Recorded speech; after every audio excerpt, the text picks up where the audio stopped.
Old Roller Nation, welcome to the show. Dr. Mike Piekarski, better known as Dr. Kickass.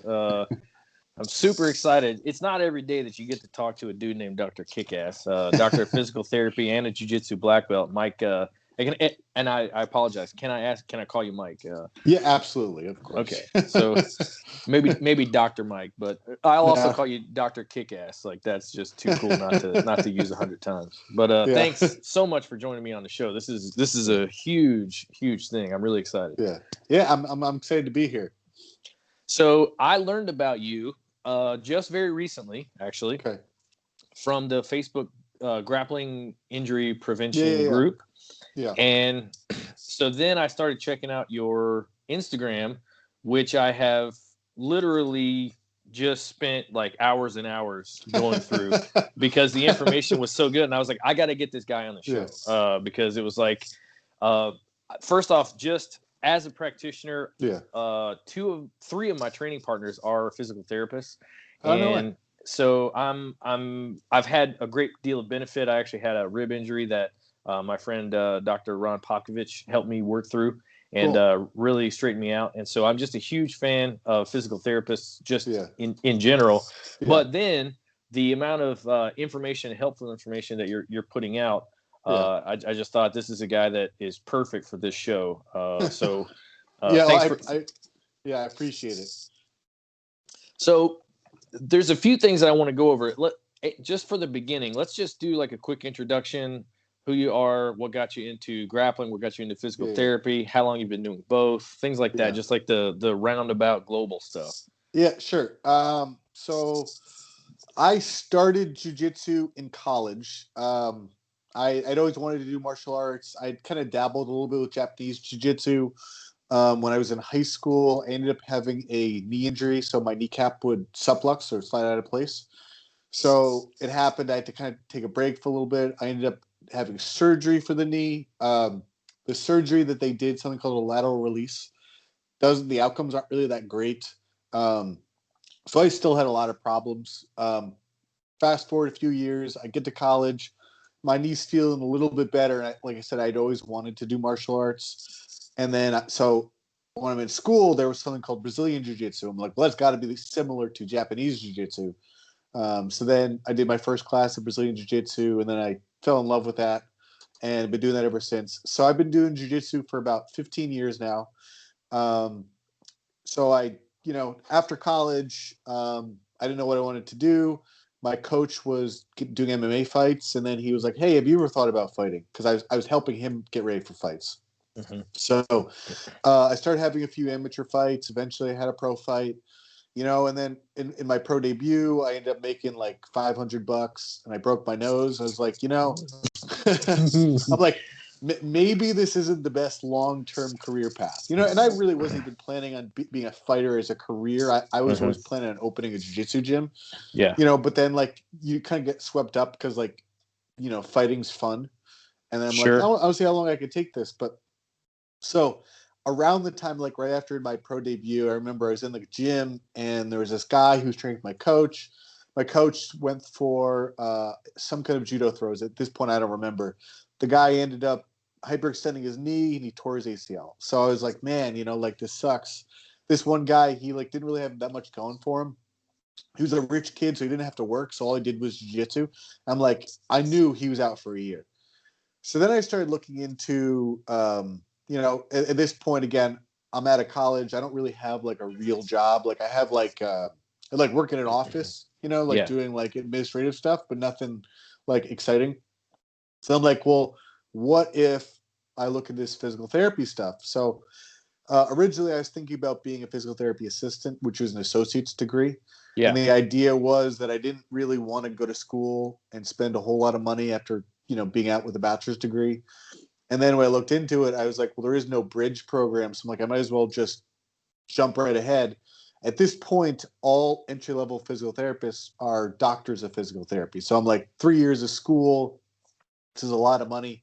So I kind of like bounced around for a while, but then I decided to end up going the doctor of PT route. So I did that. I graduated about 5 years now. Mm-hmm. Um, So my degree is I'm a doctor of physical therapy, and then I have a few like advanced certification. Like I'm a board certified orthopedic clinical specialist, which is just orthopedic is kind of like when people think of physical therapy, like when they go into a clinic with an injury, that's Yeah. orthopedic medicine.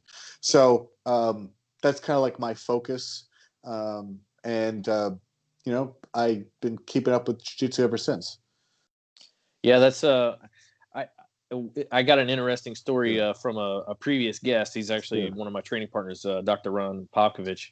He got into jiu-jitsu, I think, through his practice because he was working on so many of us. He was like, man, you guys are pretty hardcore about this stuff. Like, maybe I should try it. Like, yeah. And that's so, the thing with jiu-jitsu is like once you do it, it's so addictive. Like you don't like casually do jiu-jitsu. Either like you're all in or you don't do it, 100%. Yeah. Another story that is like completely like was a jiu-jitsu guy. One of my training partners, a really good friend. He's an engineer, really smart guy, does well in life, is financially successful, has pretty much everything going for him. Works out really hard and does jiu-jitsu with us. One day he dropped either a 50 or a 70-pound kettlebell on his foot. Ooh. And he came into training and he's got this just purple and black and green bruise on his foot. And I'm like, bro, why are you even here? And he goes, well, I don't think it's broken. And I'm like, that was like the jiu-jitsu answer. It's like, if you think you might be able to do it, then you'll show Absolutely. up. Absolutely. It's like, you're an idiot, but you're my kind of idiot. Yeah, true. So I definitely see a lot of, and that's one of the reasons that I like having PTs on the show so much is that you guys, especially PTs that train, kind of understand what we're about. And there's some people that like if they get hurt or whatever, just a little bit, get a little tweak here or there, then they'll stop whatever they're doing for a while and then kind of come back. And jiu-jitsu folk tend to not be that way. Sometimes to our detriment. There are times where we actually do need to just be off the mat, but it's hard to tell a jiu-jitsu person that. Absolutely. Yeah. So now that we've kind of got the introduction, we know you're one of us. There's been some news recently, and I'm sure you're aware of it. Some rule changes within the IBJJF allowing heel hooks and reaping, and I actually don't know if it goes all the way down to blue belt division. It's brown belt, brown and black. Okay, brown and black. So I think for some folks out there who may be trained in gyms that or academies that kind of focused on IBJJF competition and the IBJJF rule set. Even in their training, they wouldn't have been allowed to use those techniques until black belt and reaping. I don't think reaping was allowed even in black belt recently. No, it's not yet. Yeah. So, what are some things for some of those folks that they might want to look at in terms of like how to safely introduce yourself to it? Because this could be. It's not virgin territory for a whole lot of people, but there are a pretty large contingent of schools that cater their sort of training rights or limitations around the IBJJF rules. Yeah. So it's actually a little bit interesting story with my background with Instagram. So I came up with that because I've always been into leg locks. I think it's because when I was in college, we didn't have like a real instructor, so we would just do stupid stuff. Like there'd be white belts whipping each other with heel hooks, and it just, like there was no instructor. We didn't know any better, So I've been doing foot locks since white belt, and I've never had an injury. So I remember, I had some recent training partners. We liked using leg locks. And I remember I kept getting frustrated because there tended to be two groups of people, right? There was those people that were all about leg locks, and then there was people who had wanted nothing to do with them, and they would stay away from them. And I remember, so I was a purple belt at the time, and I'm rolling with another purple belt, and I start going for a straight ankle lock. And like, I don't think I even have it like locked in, and he taps. He's like, whoa, I don't do the leg stuff. I'm like, thinking to myself, I'm like, one, this is a straight ankle lock. This is legal at white belt. This is legal in kids divisions. You know what I mean? Yeah. So it's like, you can't even say it's, anyway. So, and I remember I was talking to someone, I was like, there's a lot of misconception with leg locks. that's what actually started me to put stuff on Instagram, because I was like, I would want to break down like what is a heel hook and is it safe or is it not? What is reaping? What it's not? So that's actually where it all started. So, and I have a few posts on reaping and heel hooks. In my opinion, I think they're safe. I think that the problem is the people that you're talking about who have never been introduced to them, who now have to deal with it. So I think that as long as someone understands what the position is and, like essentially like what their limits are and that they've been there, and I think that they can tap. I feel like the people who get hurt are the people who don't understand leg locks at all. So they, someone starts wrapping up their leg and then they start spazzing out because they're trying to escape, or maybe they're trying to escape. They're doing like a straight ankle lock escape on a heel hook, which is obviously the wrong way to go. And then they end up tearing their own knee. Second thing is it really helps having good training partners who aren't assholes. So I remember the last gym I was training at, one of my training partners, he was really good at leg locks. Never would rip them at all. So I got so comfortable being in a bad position and working my way out. Now a lot of people get so annoyed because my defense is really good. I'm just really comfortable in these bad positions because I can stay calm. I can start to work on my defense. I don't do anything silly. So I think that's one of the better things that like John Danaher has done with leg locks is I think previously people would just kind of grab a heel and they're like, okay, well, I have to finish them before they escape. And they would just rip the heel hook.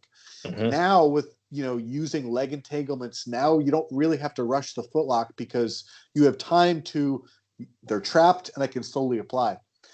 I get someone in a footlock, literally, I just kind of like lock them up and I just slowly apply. And then I pretty much just look at them.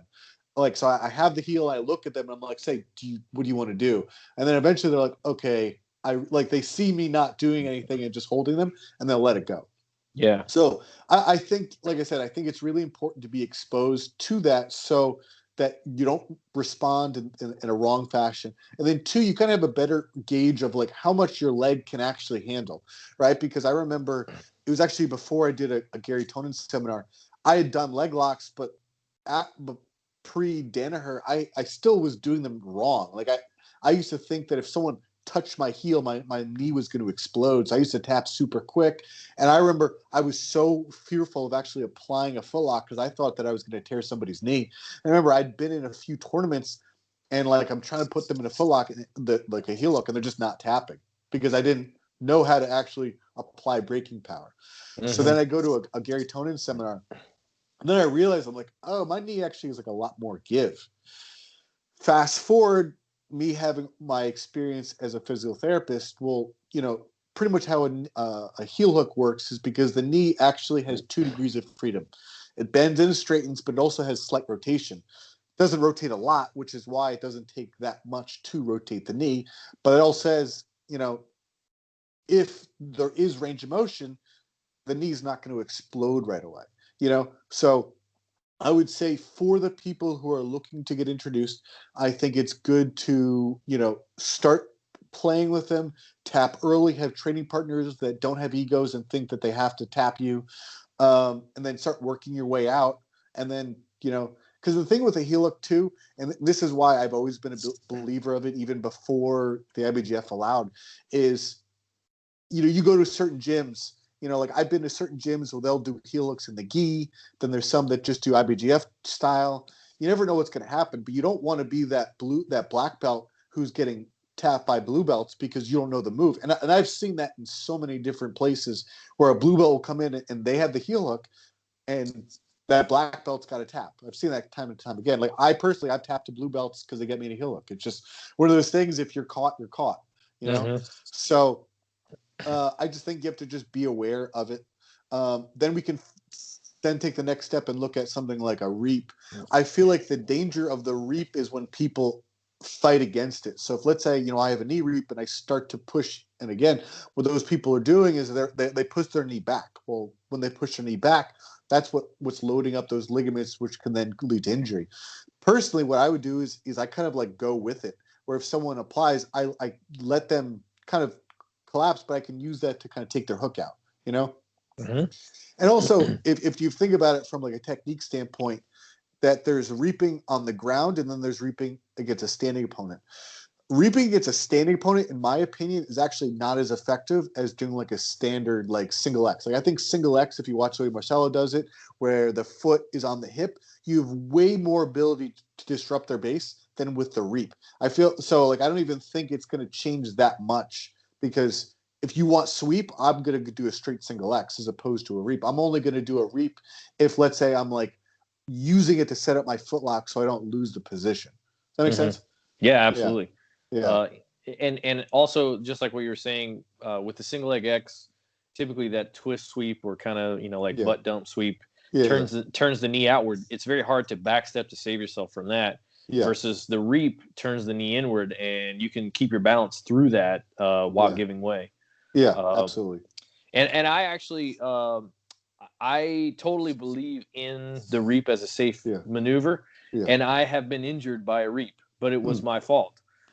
Someone was attempting to sweep me with it, and I was clearing the reaping foot, but in the process of clearing that foot, my weight went basically too far forward, and as they shifted to reinsert the foot and effectively take my balance away, I couldn't recover backward. So essentially they sort of sat on my knee, if that makes sense. Oh, wow. Okay. Yeah.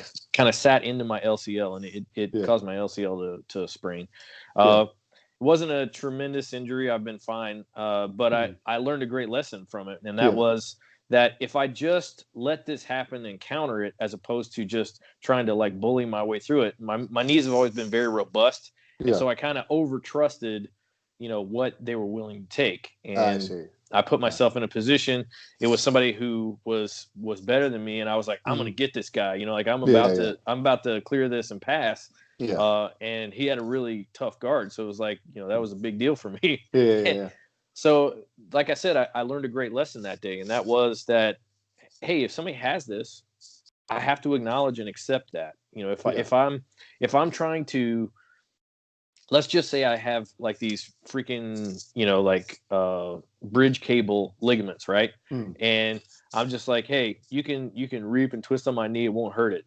Well, I had that before I ever stepped through the door to train and to learn.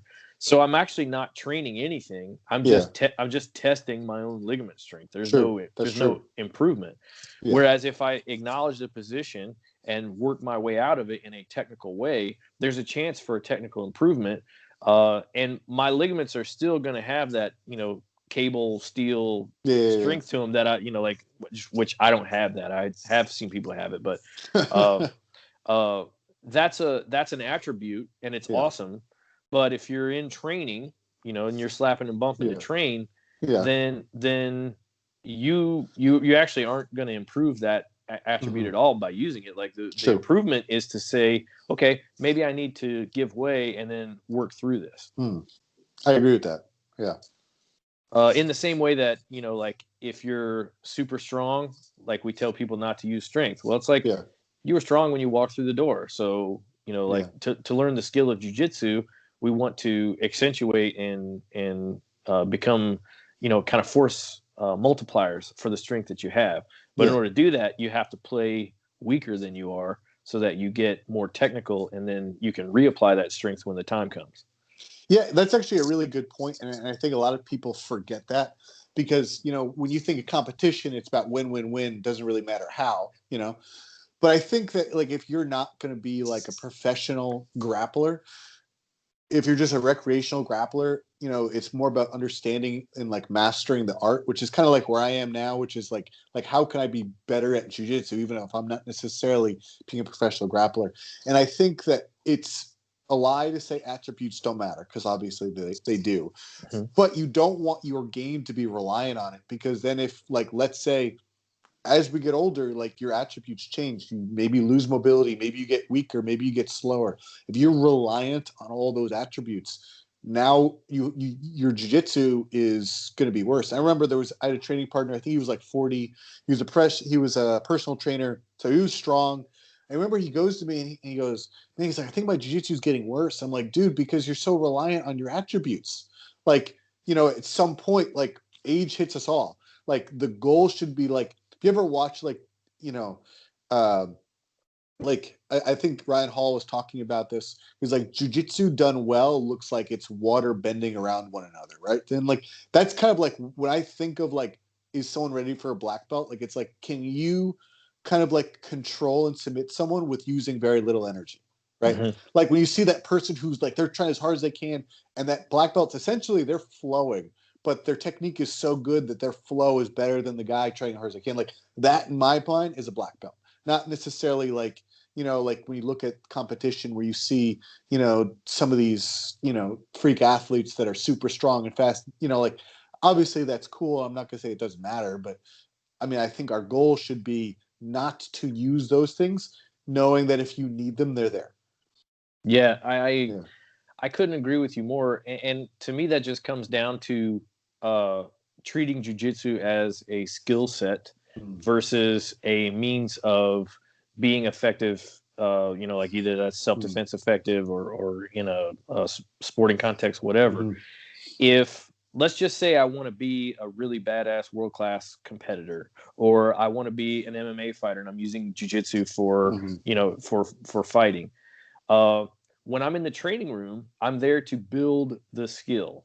Okay, so that doesn't mean that I'm there to win every roll like it's a competition, Absolutely. because I'll actually, in a way, debilitate myself because I'm not challenging and being Mm-hmm. forced to grow. And so handicapping is a part of the development phase. And then if you have, like, let's say we're talking about, in this case, IBJJF. Let's say you got worlds coming up, 8 maybe 12 weeks out, depending upon how your body needs to react to different training. You Mm-hmm. start ramping it up and you start treating your roles more like competition roles. Actually, we had an episode with Lachlan Giles talking just about that. That Mm-hmm. 8 to 9 months of his year is spent in what he calls a skill development phase, where he's testing, he's trying things, he's failing and trying to really learn. And it's very high volume, low intensity. It's just a ton of movement, so situational training, Mm-hmm. drilling, and some sparring with the occasional hard roll with selected partners. And then moving into like the camps or whatever, 8 weeks out he's cutting it down from Mm-hmm. 2.5 hours a day of training down to an hour. And then 4 weeks out it's going down to 30 minutes, but it's just hard rolls where every Mm-hmm. single roll he's trying to win every single exchange. And Mm-hmm. it's like the body just can't tolerate that for a long period of time. And also I'm not really getting a whole lot better, but I've got to train myself to be ready for the demand of a competition level of intensity. True. Absolutely. Yeah. I agree with So that. I like that model a lot. That's one that I think I've tried to adopt for myself. Obviously I'm not Lachlan Giles level. Maybe my mom would be convinced of that, but pretty much nobody else. Yeah. But the situation of delineating where you are in a training phase and having a specific mindset or goal set for that training phase is something that really stuck with me, and I think provides Mm. a lot of value. And we can apply that to new leg lockers. Like if you're 8 months out from an IBJJF tournament, you don't have to be trying to win every exchange. You need to be spending time in those different leg entanglements. Mm-hmm. Actually, this is something I was trained leg locks as a white belt as well. I'm a purple belt and have only been at it for 5 years. But I have really, really good training partners. My coach, Michael Seals, has leg locked me from the beginning. The son of a bitch. But he's never hurt me. And just like what you were saying is like being able to spend the time. I developed a lot of sensitivity in my foot, maybe around my knee, and in my leg for like when I'm safe, when I'm not, and like when I'm just caught. And that sensitivity is not something that you can have day one. At first, you're just looking like at your foot, like is my foot trapped? Because the connection between the brain and the foot is not necessarily that great. So you have to spend, in weightlifting terms, like some time under tension. You've got to be in the pocket so that you can develop the feel for, hey, I'm in trouble. Hey, I'm not. Yeah, absolutely. And I think that's a skill that, you can watch all the DVDs you want, but that skill is necessary, and it can only be created with time in the pocket. You can't Yeah. you can't learn that by, through osmosis, or by trying to drill techniques or whatever. Yeah. Like, you've just got to have the time in those submissions with safe partners who are not trying to rip stuff off so that you can get it. Yeah, So absolutely. So I'm a huge believer in, just like what you said, of let's be safe with one another. Let's be good partners. And I even like that you said you'll apply finishes. Like, so there's a lot of schools that'll just hold the lock, let's say a heel hook, and kind of look at each other. But you were saying, like, just apply it slowly. Let the person know, like, hey, there's a problem here. But you're not doing it like, rah! Yeah. I mean, because here's the thing, and that's, like I told you, like, there's a point where I used to apply, but I couldn't even finish it. The other day, I have to know, like, can I actually do this? Not that I'm getting in any street fights, but, like, I remember I was like, I'm like, in my last fight, I remember I was like thinking to myself, my last MMA fight, and I remember I was like, I have to be ready to try to break this guy's knee because he's going to try to break my face. And I remember, like, that was something that was like, I actually had to, like, sit down and kind of, like, make peace with. But at the end of the day, like, you have to make sure, like, you have good breaking power, because if let's say I ever need to use my jiu-jitsu in a situation, I need to know that, like, what I'm doing is doing what I think it is.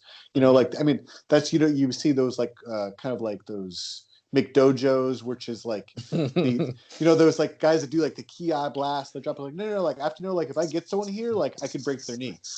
But also, when you understand how to break somebody's knee, you also understand how to not break their knee, which is very important. So because the thing is, let's say you're with that training partner who doesn't understand, you could be like, I know I have this in, like, I know you think you're okay, I know you're not okay. You know what I mean? Yeah. So, like, the breaking, again, understanding breaking mechanics, in my opinion, is very, very important. Yeah, my personal kind of experience with that, coming from my own instructor. My instructor has the cleanest entries. I mean, just there, it's so crisp and so fast, and the Kazushi is so strong that I don't get the chance to defend against him very often. I'm just in it, and his first attempt is on, and I just have to tap. And it's been that way since the beginning. And at first, I actually thought that in a way that might debilitate me, because I was literally getting no chance to work against these things, from a counter or escape strategy. It was just like, it was too crisp, too fast, right? But what I found was that later on, anybody who was below that level of entry quality, I could resist very effectively, because I was so used to it being, like, super, super crisp and fast, that if it wasn't that, then I had, some ways of dealing with it. It was just that, from my own experience, I can say that, like, even getting your butt kicked as a leg locker, or, in anything, is actually still training and improvement. Like, I was literally tapping 10 to the first, making him go to a B option. Yeah. But with other folks, like, just below that level, I was able to just completely clear my knee and be completely safe, just because the level of off balance wasn't so high, and I had the tools to resist. Yeah. Which, it's tough. I will say this, like, especially for, maybe some of the folks out there that are higher ranked, and just like you said, like, you see a black belt have to tap to a blue belt and whatnot. As some of these schools are going to open up their rules to be able to compete effectively, you're going to see some folks, like, tapping outside of what they might think is, like, the regular hierarchy for a time. And I will say that I definitely understand why that could be a problem. Like, it's not comfortable to be tapping to lower belts all the time. Yeah.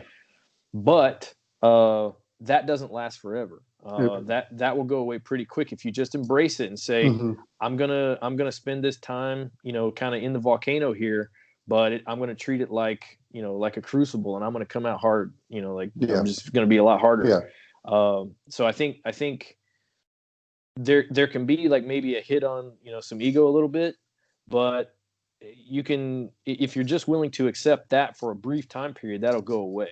And I was actually talking with Alex Seaver yesterday, who's another competitor within IBJJF, and he said his theory on it is that you're going to see some schools that previously didn't have a lot of IBJJF come to the forefront within this first year or two. Mm-hmm. And then he said, and then after that, it's probably going to go back to a lot of the, like the Atos and, Gracie Baja and a lot of those schools that have traditionally been powerhouses within the IBJJF, because they'll integrate that training, and then there's going to be like this kind of dip in their performance, but then it'll come back, and the order of things will go back to normal. Yeah, I could see that. So to transition away, first I just want to say again, like, Dr. Kickass. Sorry, this is the best handle on all of Instagram. I can't think of a better one. Yeah, it was actually funny when I came up with it. At first, I'm like, because just for you, I thought it was really funny. And then when I actually started getting like some attention, I was like, I wonder if I should change it to something more professional. And I'm like, no, it's too catchy. It's one, it makes me laugh whenever people say it, and then two, it's too catchy. It's because I would there's other people that are trying to do things similar with me. Some other physical therapists that are in combat sports. Yeah. But no offense to them, all of their handles are really boring. Like, there's people who I know, I've talked to, and I don't like. I always have to like look. I'm like, which one is this? Because it's all the same. It's like you have to have like something different. Anyway. Well, look, obviously, physical therapy is a very serious thing, and I think jiu-jitsu as a martial art, as a self-defense system, is a very serious thing. But I can also say, like, type that survives and manages to stick with jiu-jitsu has to have a pretty strong goofy side to it, because in order to survive the beatdowns and just getting smashed and the sweat, like getting sweat in your eyes and like getting a pube, like it's just like if you can't chuckle at something, then you probably ain't gonna last. Like, I agree with that. Yeah, it's deathly serious, but it's also goofy as hell. Yeah. So, like, Dr. Kickass, if I may, what as we look at integrating, like the leg attacks and things like that, how would you prioritize for somebody who already has? Because I've had the good fortune of teaching some folks leg attacks who were kind of like brand new, like white to blue belt, and then I've also helped some folks who were more senior to integrate leg attacks into their game. And I've noticed some differences in, at first I was trying to use a cookie cutter approach, which is like you start, with, say, standard ashigarami and straight ankle locks, and you work entanglements and, work them through the hierarchy. But what I found was that people who are upper belts, like purple, brown, and black, that are integrating leg locks, have a lot of body control already. I mean, they're a martial artist, and so you don't have to be as what's the word, as kind of cookie cutter, or like, and this is this and that is that. Like, you can teach them some kind of like heavy duty stuff right out of the gate and get them some success right out of the gate, so that they're more excited about it. Whereas with someone who's new to it, like, everything is kind of exciting. Has that been your observation as well, or what do you see? Yeah, I see the same thing. I mean, usually people already kind of know some of the positions. It's just like, if you're an experienced belt, you just have to kind of, show them this new detail. Honestly, most people who are experienced already know what a heel hook is. They probably just don't understand when they're safe or when they're in danger. They don't understand the braking mechanics. So for them, honestly, I don't think it's going to be that long of a learning curve. Because like, there's certain people, like, if you look at it, like, leg locks, obviously they're a new trend in modern no-gi grappling, but then once people start getting like more aware of it, then other things are going to start popping back up. Like, other stuff's going to be effective. I mean, I think even in the last ADCC, because I think there was like an upward trend where like footlocks were becoming more and more prevalent, but I think at the last ADCC, I'm trying to remember because I did do some statistics. I feel like they were not as prominent as maybe they were the previous ADCC. I mean, some messed up that statistic because they got so many. Yeah. Like, but I, like, I just feel that, you don't necessarily need to be as basic with some of these people because, like, a lot of these advanced grapplers already understand like a straight ankle lock, or at least they should, because again, that's legal at white belt. So you don't have to really change that much stuff that you're doing. Yeah, I think just like what you said, with Lachlan, he was kind of a statistical anomaly. I think part of that was that he introduced high level submission grappling to a new position, which was that sort of K-guard and then backside 50-50. And people were familiar with K-guard and 50-50, and he even says that a lot of his 50-50 entries and stuff come from the Meow brothers.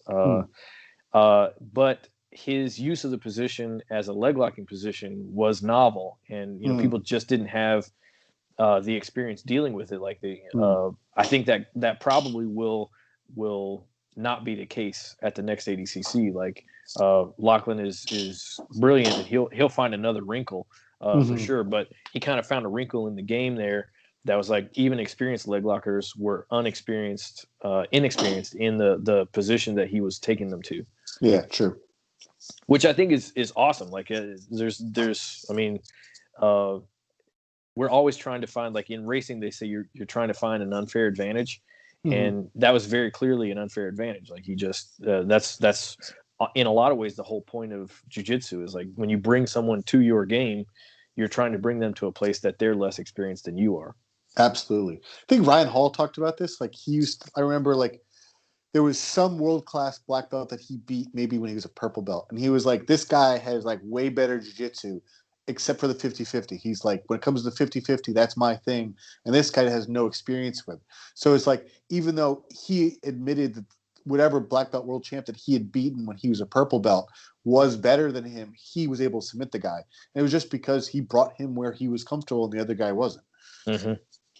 I think there's as we open up, the rule set's going to be wrinkles like that and more innovation, just because there's a greater possibility of positions, and so in that there's going to be people who become specialists in a broader range because they're just more available.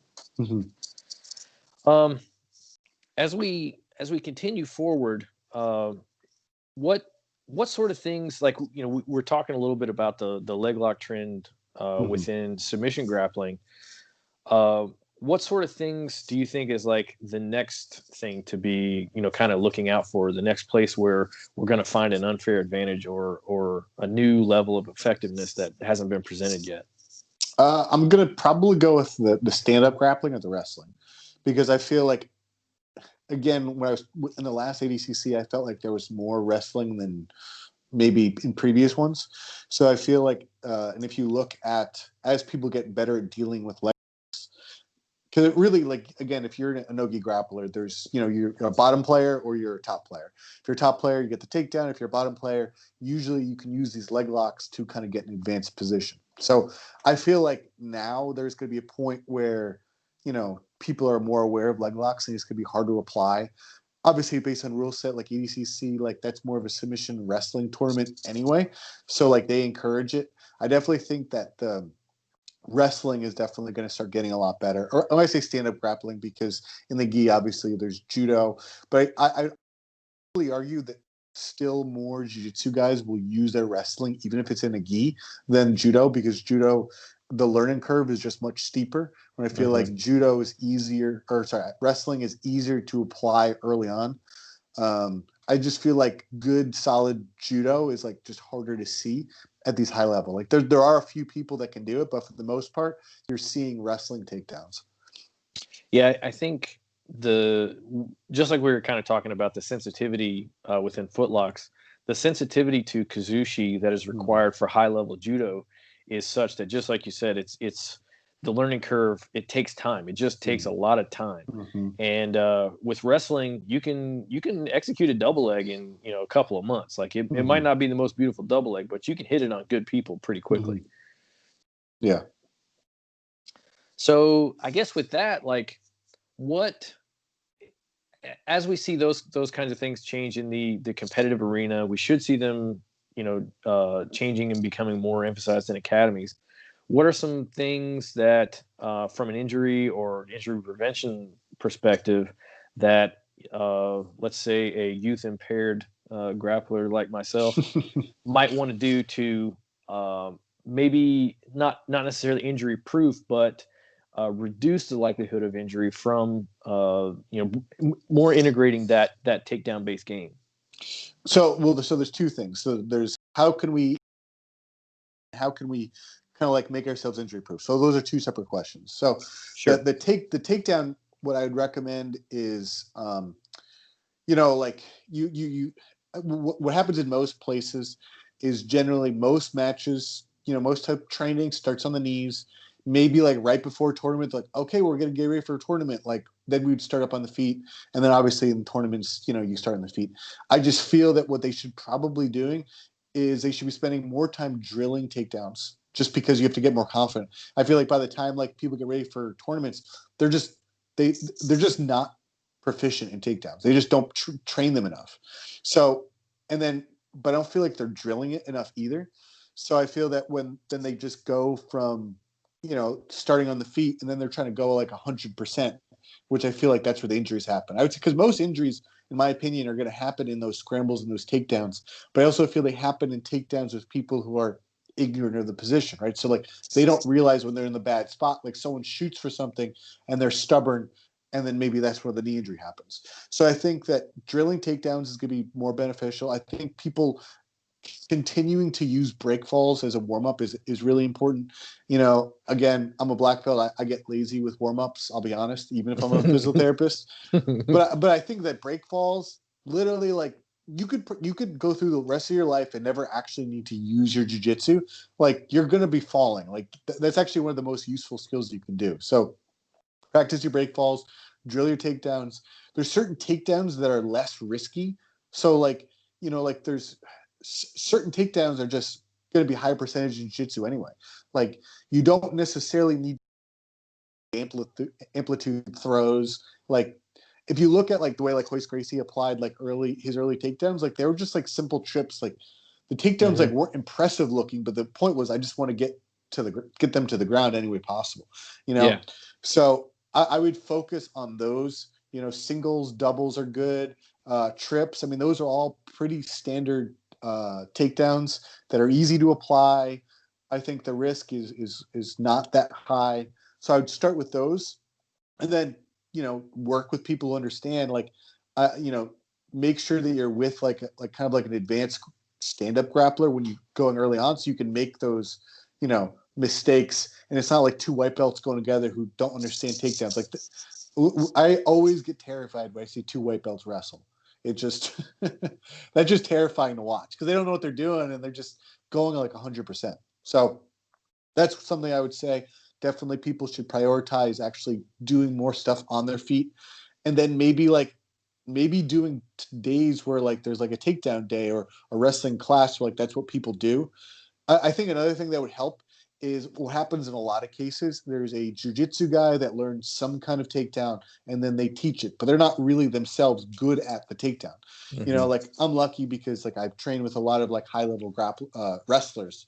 So like where I train now, like Sarah McMahon, so she's an Olympic wrestler, like she teaches wrestling, right? So like she knows what she's doing. Like she knows how to teach things really well because she's been wrestling like her whole life, as opposed to that jiu-jitsu guy who's only really wrestled for like 2 years. They're not really good at wrestling. So maybe those people, if like you don't have access to that, like maybe those jiu-jitsu teachers should look at getting like a wrestling coach or a judo coach who's really proficient in teaching it and bring it to their gym like once a week or something. So that's to incorporate takedowns. To injury proof your body, so that would be, it's kind of like I said, a different question. But if you look at the literature, the thing that's best for reducing overuse injuries is strength training. And if you think about it, it kind of makes sense. It's because usually injuries happen because your body, a certain tissue in your body can't absorb a certain amount of load. So something happens, it gets overloaded, then it ruptures, right? So the stronger that tissue can be, the more ability it can withstand force. So it kind of makes sense. You want to be strong. But then we could also throw in a few more levels to that. So another way that I see people getting injured is because they're trying to do things that their body's not ready for. Like there's nothing wrong with doing like inverting, but the problem is those people who don't have the spine mobility who try to do it, that's when people get in trouble. There's like rubber guard. There's nothing wrong with rubber guard, but there's people who don't have the adequate hip mobility. So because their hip doesn't move, they torque on their knee and then they hurt their knee, right? Yeah. So I feel like it's important for people to understand where their mobility limitations are, and they have to decide, can my body do what I want it to, or if it can't, they need to address that. Kind of going along with that is that there are ways to play things that are, potentially more risky that also mitigate risk. So when you use the example of the rubber guard, Brandon McCaffrey, a guest on the show, teaches a variation of the rubber guard that is not flat on your back, but it's offset and you're on your side. And so there's actually very little, if any, strain on the LCL at all. And so obviously you do need to train hip mobility because that's just a thing that human beings. But you can also make tactical or technical choices that will, take away some of the risk that you may be, putting yourself in if you just are willing to take these other, sort of tactical routes. True. Yeah. Yeah. Sorry to interrupt there. No. I mean, that's a good point. Like, again, like there's always technical things that you can do to adjust to deload how much motion is required, just like you said. I mean, you could probably do the same thing with inverting in certain ways that people invert, like people aren't that good at it. They might roll all the way up on their neck and then they hurt their neck. Well, like maybe if you look at like a way that you invert, like you really should be rolling over the top of your shoulders. So anyway, that is a good point. And then another thing that I would say for injury prevention is people should be doing some kind of movement practice, not necessarily for necessarily improve the mobility, but joints, which we have to think that jiu-jitsu is an art where we literally attack each other's joints. The best way that we can spread nutrition in a joint is movement. So there's a system that I use called functional range conditioning. And they're essentially, I would do pain-free joint circles with all my joints every single day. And the idea behind that is, one, this makes sure that there's no like accumulation of scar tissue that builds up in the joint. But for jiu-jitsu, like that's a perfect thing to do after jiu-jitsu as well. Because like if, let's say, even like when you're tapping to arm bars and kimuras and stuff, like usually people don't wait until there's nothing. Like they might start feeling tension and then they're doing it. But if you're doing this over and over and over weeks and years, eventually like most people like, oh yeah, my shoulder doesn't move that well anymore because they held out in kimuras too long, right? So, if you do some kind of movement practice like, functional range conditioning, it's something that you can minimize that accumulation of scar tissue so that you're not going to be that guy who's like, oh, my shoulder doesn't move well anymore. I'm like, no, like you should be addressing that, because if it's not moving well today, how is it going to look in 2 years, 5 years? And usually like that's what causes people to stop inactivity. It's not necessarily that like they just, I mean, yeah, there are some people that just stop because they get bored or they have other things, but it's also that they have so many injuries. Then they're like, well, this isn't really worth me doing because you're operating at such a low capacity where you work. I mean, that's usually when fresh athletes will retire. Like I can't, even if they have so much knowledge, their body's so broken that they're performing at such a low percentage. Like this isn't worth it, Sure. So the three main key, and then the fourth thing to make sure you are injury proof would be to actually address your injury. So you yourself say like you take physical therapy really seriously. Not a lot of jiu-jitsu guys do. So let's say you get your elbow popped, and then now you realize like it pops easier. But this happens a lot with ankles too. Like people get their ankles popped and then it pops, and now your ankle's really stretched out.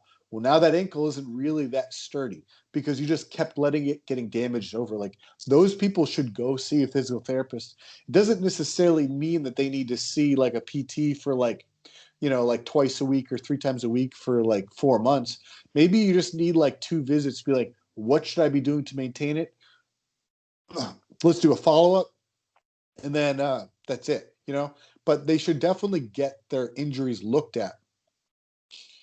Then I guess another thing that I'm really big on knowing the sport is I understand how to get someone back following an injury.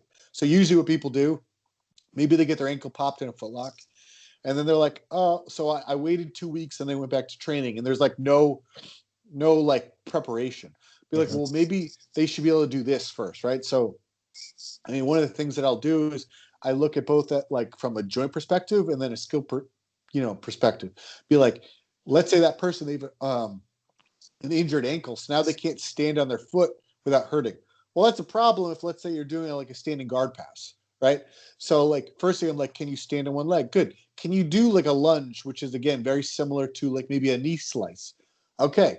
Can you do a deep squat? Why is deep squatting? Because maybe you're using that to get into a different pass position.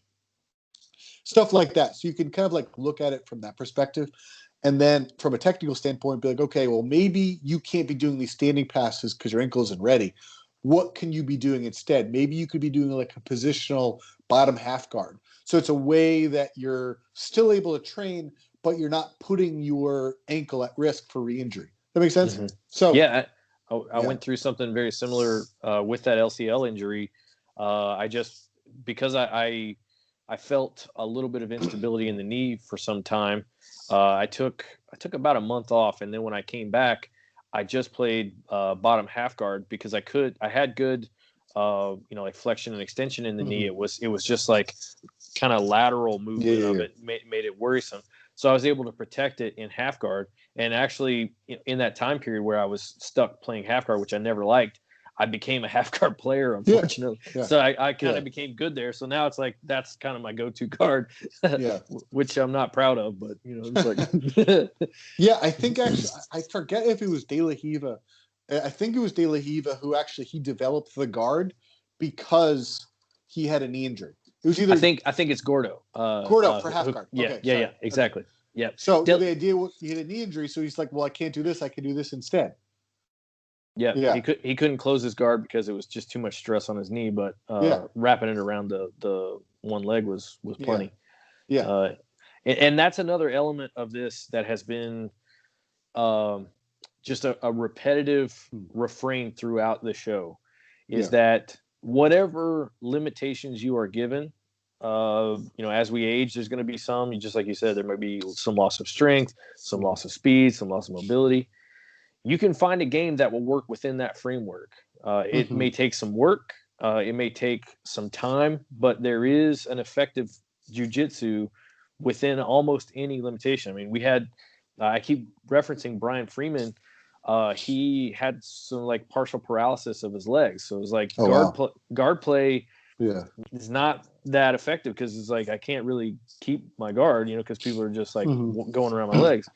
So he created some really offensive choke, strangle, and joint lock strategies around bottom side control and bottom mount. And what he found was that people would make space for him to either recover or to reverse them and then take top position. And so he won in competition against able-bodied people by pulling bottom side control and working from there. It's like there's no reason to pull guard because I can't keep it. But if I can pull bottom side control on my terms, then I get the grips and the frameworks that I need to work in that offensive way. And so, he built a game out of those limitations. It just takes time. It's not fun. He wouldn't have chosen that. But of course, it doesn't mean give up hope. It means you now have some work to do. Yeah, that's really interesting. Yeah, absolutely. And a fascinating guy. Like I'll just say, like if you ever want to, like kind of complain about how you wake up with creaky knees because you're 40 now, like me, and it's like okay, well Brian, he can't use his legs very effectively, and yet he's a really adept competitor despite that. So there's I won't say be one of those people that says no excuses. I'm just saying don't feel hopeless. Don't feel like down and out because something is changing. Find a way to work within that change. Absolutely. And I think that's a jiu-jitsu skill. We get, as like you get crushed like the first 3-6 months. You're just on your back getting smashed and submitted. And so you have to develop a sense of willingness to suffer, but also willingness to work through suffering. Mm. And those are valuable life skills, I would say. Mm-hmm. But those are also valuable longevity skills, because there is going to be, I mean, getting old is a process of like, it's just Yep. like, it's just not going to be as easy or as fun, but that doesn't mean that you have to give up. It doesn't mean that you can't be effective. It just means it's going to be different. True. Absolutely. And creaky knees do suck, by the way. I'm not trying to pretend like. So I think we've covered a lot of what I really wanted to get from you, and I, Yeah. I also just wanted to thank you for your Instagram page. I can say, like, for my viewers, we'll put a link in the description. Check out. There's just a ton of free, valuable, useful information. And as you were saying, I take PT pretty darn seriously. It's helped me. Like the injury that I had that Dr. Popovich helped me with. A guy was doing knee on belly, and it kind of turned into knee on sternum, Oh, and yeah. and it popped a couple of my ribs in that kind of intercostal knuckle, Mm-hmm. and I was hurting for a year from that. Oh, Like, wow. couldn't do dips. I could do push-ups, Yeah. but I couldn't do dips, and had to really find what worked for me. And then I started working with Ron, and within about 4 weeks, I felt almost normal. And Oh, within wow. a few months after that, I was pain free. Wow. So I'm a huge advocate for getting somebody who knows what they're doing to help, because the kind of hillbilly Kentucky guy in me was like, screw it, I'll figure it out. I'll be fine. And Yeah. I just was hurting for a really long time, and with a little bit of just a mild intervention, I stopped hurting. So it was like, Yeah. wish I would have done that a year ago. Yeah. Absolutely. So if people want to learn more about you, what are some ways they could first off get a hold of you? Obviously the Instagram page, Yeah. and give us the plug on that, but your practice as well, and where you train and whatnot. Yeah. So, the best way to contact me is through Instagram, which is the word Dr._Kickass. I'm also on Facebook. I have a website, which is www.drkickass.com. I currently train at Precision Grappling Academy in Citrus Heights with Chad Bingham and Sarah McMahon. And then my practice is located in Sacramento. You can just contact me, and, we'll go from there. Well, Dr. Kickass, it's been truly a great time. I really appreciate your time and your knowledge, and being willing to pass that on. And we'll have you back on the show. There's so many more things within the physical therapy realm. Yeah. That knowledge and that skill set is so valuable to the folks that do what we do. So it's definitely a thing that I want to continue to dig in and learn more from you. Sounds good. Well, thank you so much. We'll pause right here.